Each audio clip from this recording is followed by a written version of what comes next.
बिस्मिल्लाहिर्रहमानिर्रहीम। मैं हूं मलिक मोहम्मद अली। प्रोग्राम बात से बात मलिक मोहम्मद अली के साथ। क्या बानी तहरीक इंसाफ रिहा होने वाले हैं या उनकी बने गाला में मुंतकली हो रही है? आजम स्वाति इस बारे में बहुत पुरउम्मीद हैं।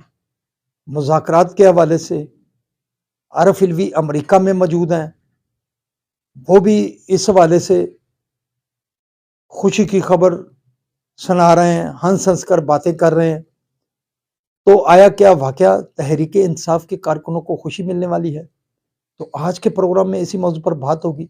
और प्यारे दोस्तों, जिन दोस्तों ने अभी तक हमारे चैनल को सब्सक्राइब नहीं किया, बराए मेहरबानी वो हमारे चैनल को सब्सक्राइब भी करें, लाइक भी करें और शेयर भी करें। बानी तहरीक इंसाफ के मुताबिक अब पिछले 1-2 हफ्ते से जो डेवलपमेंट हो रही है, जो इस्लामाबाद में चहम गोइयाँ हो रही हैं, और उस हवाले से आजम स्वाति ने भी बड़ी सारी बातें की हैं।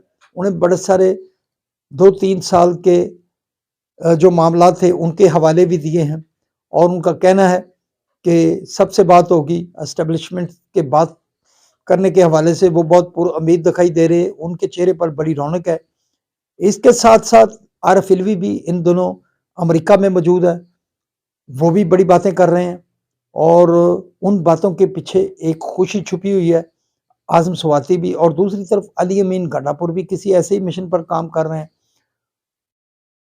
एक तरफ तो तहरीक इंसाफ के इन रहनुमाओं का ये बयानिया है, उनके चेहरों पर खुशी है, लेकिन दूसरी तरफ इस बयानिए के उल्ट जो तहरीक इंसाफ की मौजूदा क़यादत है, और ख़ास तौर पर जनरल सेक्रेटरी सलेमान अकरम राजा, उनका तो कहना है कि आजम स्वाति जो कुछ कर रहे हैं, उनकी इस कोशिश में तहरीक इंसाफ का कोई किरदार नहीं है, और ना ही तहरीक इंसाफ किसी से बात कर रही है।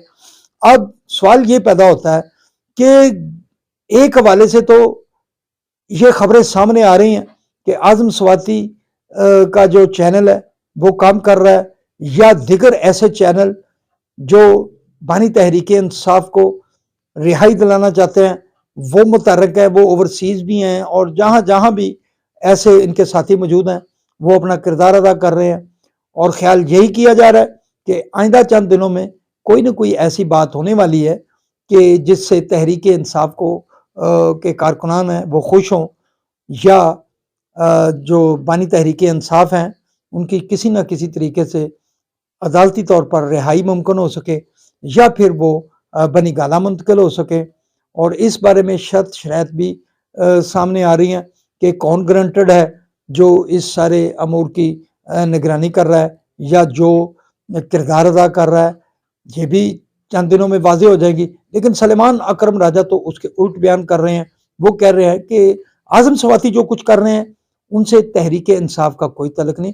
बहरहाल हम समझते हैं कि सियासत के अंदर लचक और बेहतरीन रवैये सियासतदानों को आगे बढ़ाने में बहुत मुआवनत साबित होते हैं, और इसी तरह कोई भी ऐसी सियासी जमात जो किसी ऐसी भंवर में फंसी हुई हो तो वो अपने तरीकाकार से उस भंवर से निकलती है, तो वो ना सिर्फ उस पार्टी को असर पड़ता है इस बात का, बल्कि उसके जो कारकुनान हैं वो भी रिलीफ महसूस करते हैं।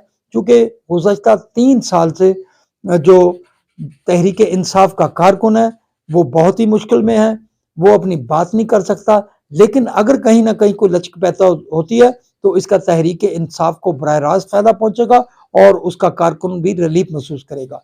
सलाम पाकिस्तान, सलाम ओवरसीज, अल्लाह।